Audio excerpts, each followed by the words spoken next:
Your response to people who say that you haven't been transparent enough about this? I haven't been transparent?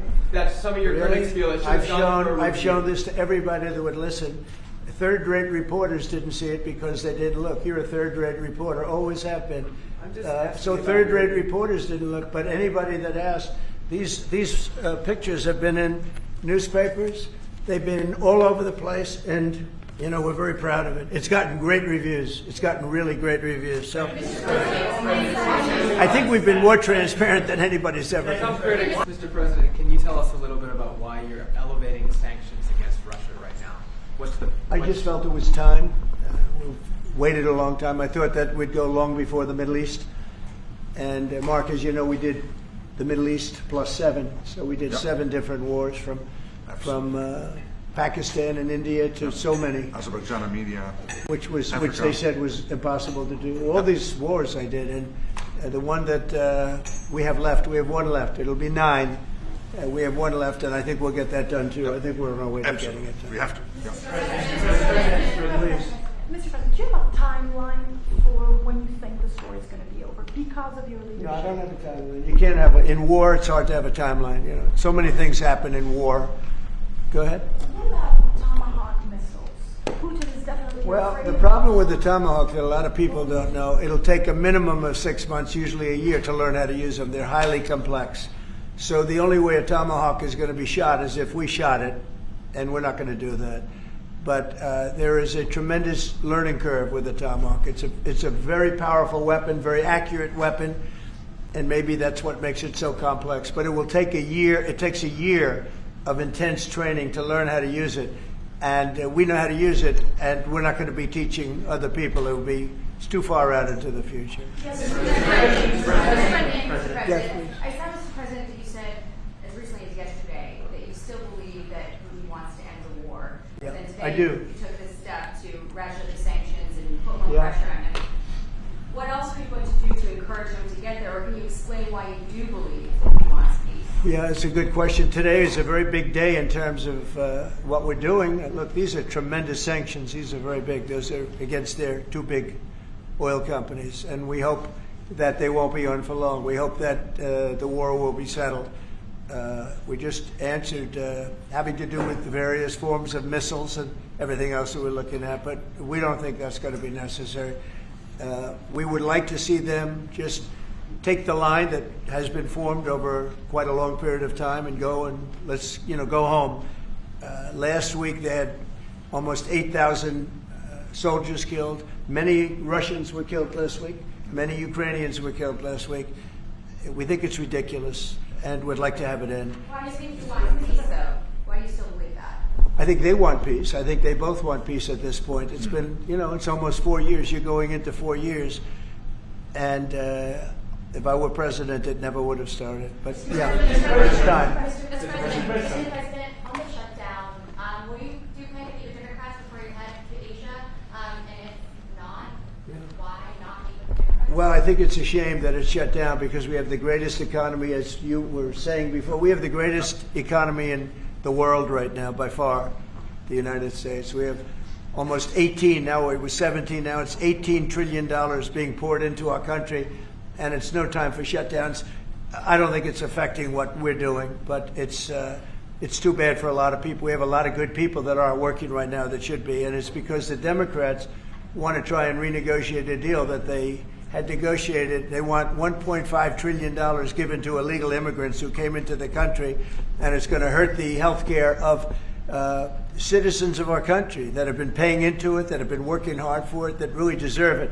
So we're never going to do that. It's not going to happen. And I will tell you, there are a lot of good Democrats that really want to make a deal. And I think all we need is 5 Democrats because we have great support on the Republican side. So I think we need 5 Democrats, and there are a lot of them that want to make a deal. So I think at some point, common sense will prevail. Yeah, go ahead, you can finish up. On the drug coast, right, the Eastern Pacific, Yeah. can you explain to us what that was about, how it was conducted? Yeah, sure. Well, they had one today in the Pacific.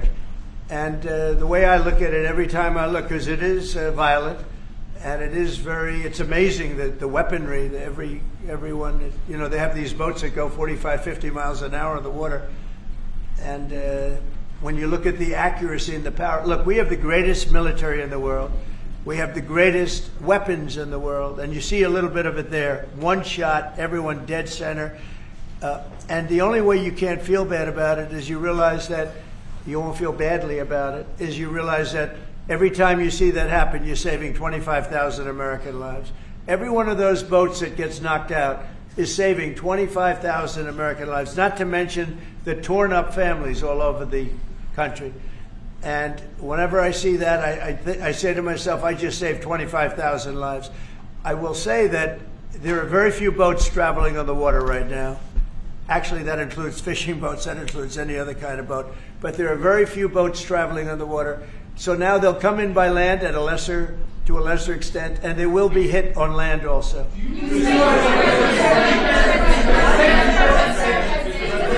ahead, in the back, please. Do you have legal authority if they do come?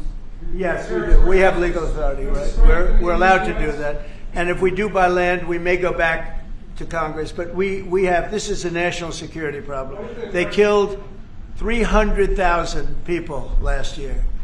These drugs coming in.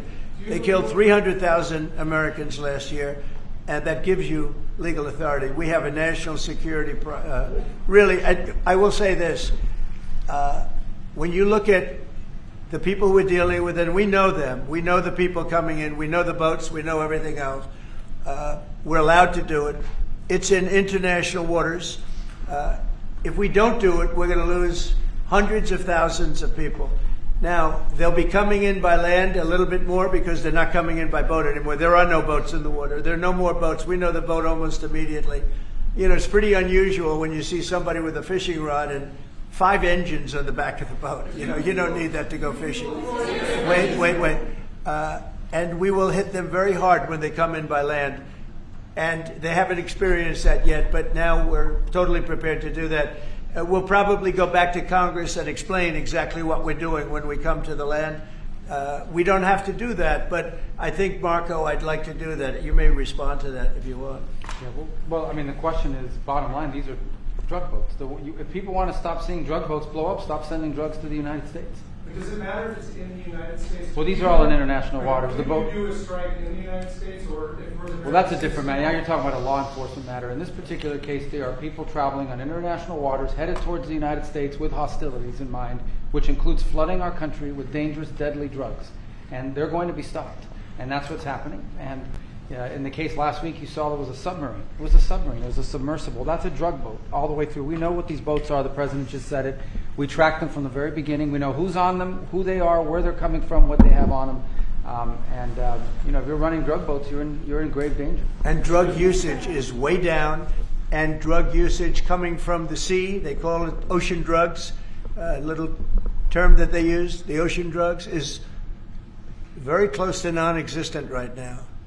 I wouldn't want to be in one of those boats heading away. You know, they're driving happily to destroy the lives of people, and they end up, that's the end of them.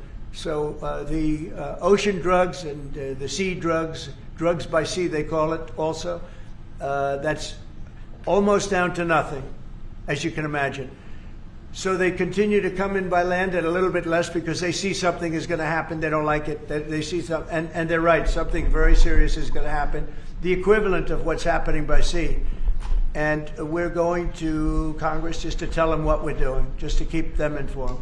But we have to do it for national security. We have to do it to save lives.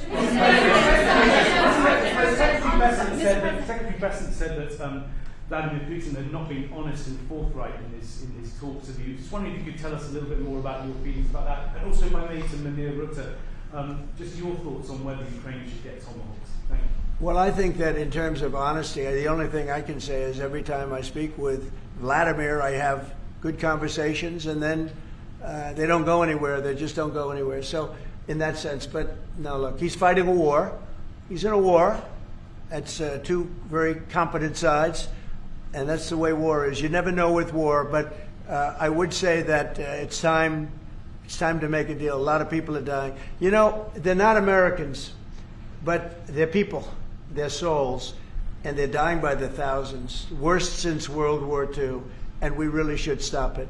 And to your other question, Yes. Please. Sorry, to your other question, this has been consistent from this president when we first met again after your re-election in Mar-a-Lago in November. You said we have to stop the killing. This is close to your heart, and this is your vision. That's why this war needs to end. When it comes to Tomahawks or whatever system, it's up to individual nations to decide whatever they want to supply to Ukraine. NATO doesn't take a position, but I can assure you this. When the president called me in July and said we want to again send weapons into Ukraine, paid for by our allies, the Canadians and the Europeans, that was an important moment. And that is now taking place, and the ambassador, myself, we're working hard at this. Already a couple of $1 billion of weaponry into Ukraine from the US, paid for by allies. So I'm not going to comment on about the Tomahawks, but when it comes to the US and all the support for Ukraine, it is there and it is close to the president's heart, and I know this. I will say this, and Mark can say it better than anybody. The European nations and Canada have really pulled together, and it's beyond even that. I mean, it's really beyond that. I was with the Australians, the New Zealanders, Japan. They all. If you want to really add them up, we could really add them up. But NATO, basically, European and Canada, and a lot of other nations, they've really band together. They are not happy about what's happening with Russia and Ukraine. They're not happy at all. Neither am I. This should be easier to do. But the level of hatred between Zelensky and Putin is very substantial. Could I add one thing? What the president is doing today with these sanctions is putting more pressure, of course, on both parties, in this case on Russia. It's all about changing the calculus, making sure that Putin understands that the president's vision this weekend of having a ceasefire, stop where they are, as you literally said, and that this has to be step one now. And for him to really accept that vision and to come to the table. And then you have to put pressure, and this is exactly what he did today. Along with Europe. I mean, Europe, look, they've actually become friends of mine. I think all of them. Yeah. We have a very close relationship, and they want to see it end too. They really want to see it end. But I can say they're totally committed. If this went on for 10 more years, Europe is behind them. They just can't let that happen. You can't let what's been going on. Now, it should have never happened. It would have never happened if I were president. But it did happen. I inherited. This was Biden, a man who was, without question, you take a look at the new walkway, the Presidential Walk of Fame, we call it. Biden is the worst president we've ever had, if he was even a president.